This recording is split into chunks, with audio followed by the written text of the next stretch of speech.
The Grim Tale of Grace Macabre, Chapter 21.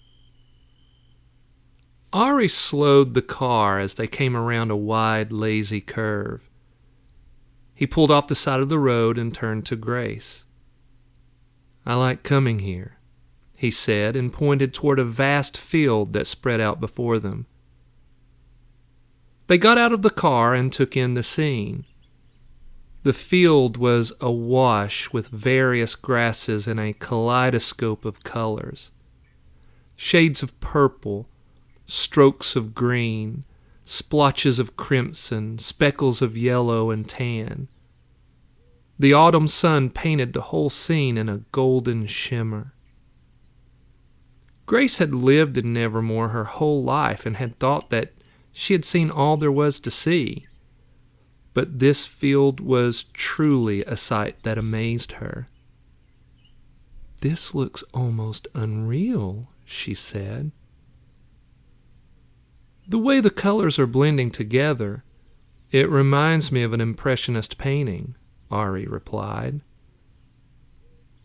Grace gave him an appreciative glance. This field, though, was far from impressionist. That style of painting was known for its muted and blurred colors, as if everything were seen through an out-of-focus lens.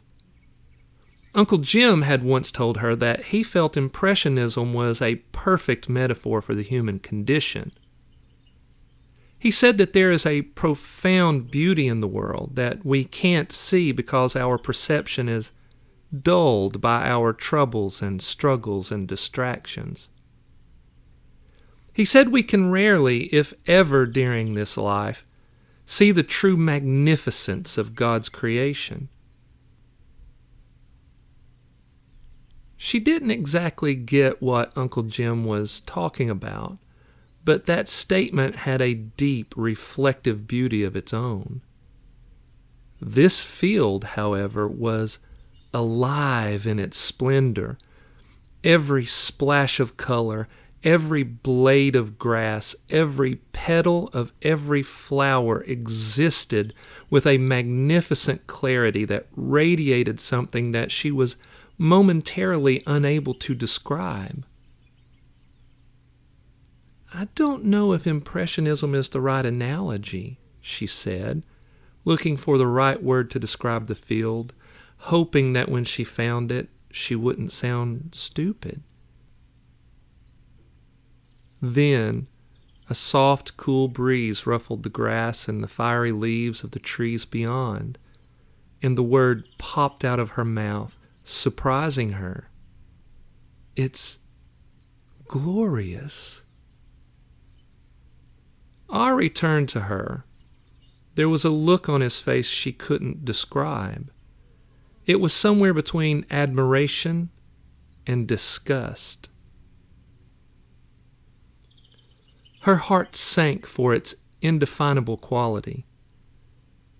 "I don't know if I would use that word," he said, "but I will say this is a place of profound power." Grace found his comment immensely curious. "How so?" Instead of answering, he shrugged. It wasn't the shrug of a guy who couldn't put his thoughts into words. Instead, it came across as a deep, reflective gesture. Grace could feel that Ari had a depth about him that must be vast.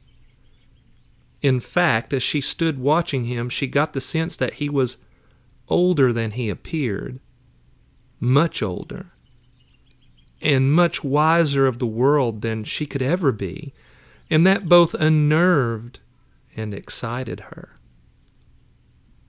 "I find this field to be a place of peace," she said, hoping to prompt him into speaking his thoughts. "It's almost like I belong here." He stared ahead, and they stood in silence for a few moments. Finally, he spoke. "There's no peace in this field, Grace. What we see here is an illusion, And if you can open your mind enough, you'll be able to see the reality.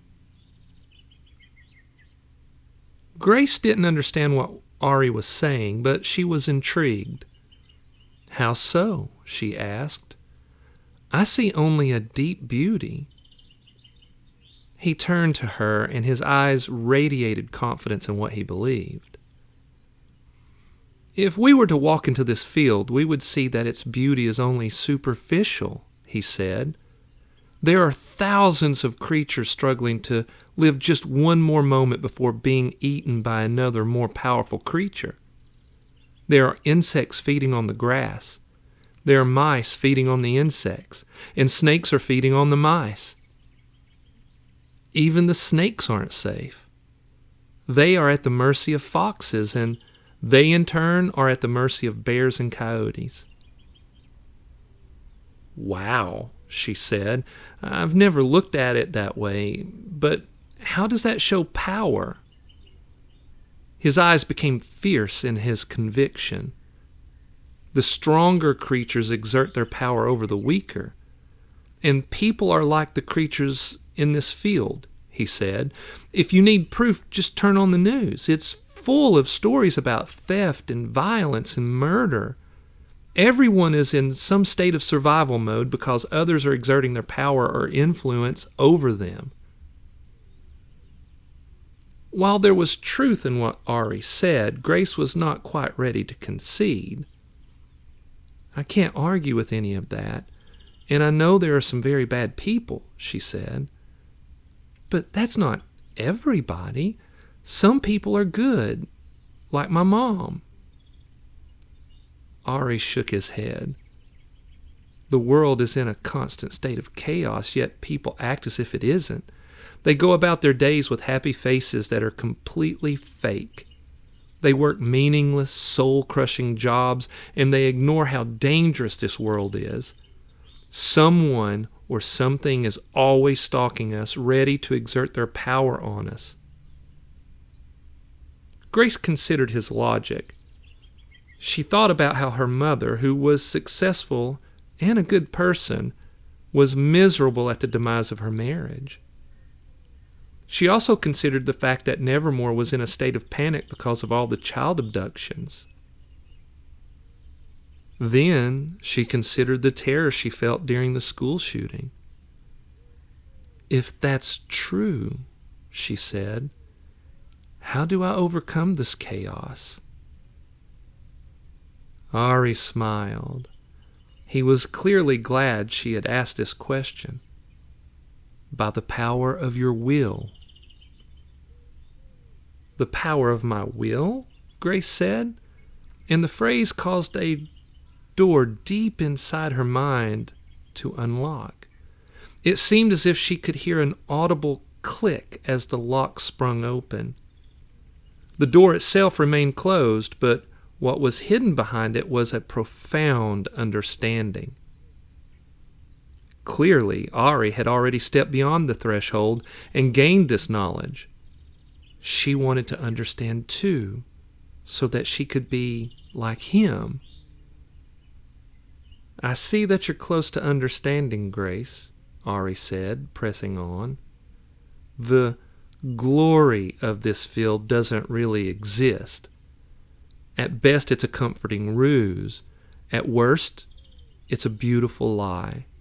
The only thing that truly exists in this field is the struggle of wills, one beast trying to overpower the other." Grace felt the door inside her mind crack open a fraction of an inch. "But isn't this all a very dark worldview?" Ari shook his head as if this question were a giant step back from a profound revelation. "No, it's not. Think about it, Grace. It's exactly like what we see at school. Look at the way everyone is trying to be better than everyone else. Everyone picking on someone weaker, trying to dominate them, all pretending to be happy when they are sick with misery. And look where that got us. It nearly got a lot of people killed yesterday." Grace couldn't believe that she was having such a deep conversation with Ari. He was opening her eyes to a startling reality, and her desire for him flared into a roaring flame. The door inside her mind opened a little wider. "Go on," she prompted. Ari took a breath before answering. "Understanding the beautiful lie allows me to see that people are no different than the creatures of this field. Do you understand so far?" "Yes," Grace said. "Good. At the core of all this is a powerful thing called free will, Grace. Since I know that I have free will, I can choose to not be the prey. I choose to walk my own path, a path that I create. I choose my own destiny. I don't have to fear anyone, and I don't have to answer to anyone." The door inside Grace's mind was flung open, and her mind reeled. Justin, Ian, the detectives, the supernatural occurrences were swept aside as her mind buzzed with the possibilities this concept provided her. Ari had turned toward the field while giving his explanation. Now he turned and fixed his dark, confident eyes on hers. "You get it.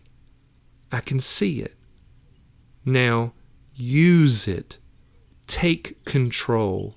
You have the power to shun what everyone else wants of you, to live the life you want, and to never be afraid again. You have the power to live, Grace." Grace stared into Ari's eyes and considered this heady concept. She didn't have to answer to anyone for anything, not to her teachers, not to the pressures of society to act or look a certain way, and not to her overprotective, smothering mother. It was her life, not anyone else's. Ari leaned in close. Grace realized that he was going to kiss her, and more than anything in the world, she wanted that kiss right now at this moment. As he took her into his arms and pulled her close, she chose to give in to his power because now she understood that by doing so, she was taking power for herself. He pressed his lips to hers, and she felt the heat that radiated from him.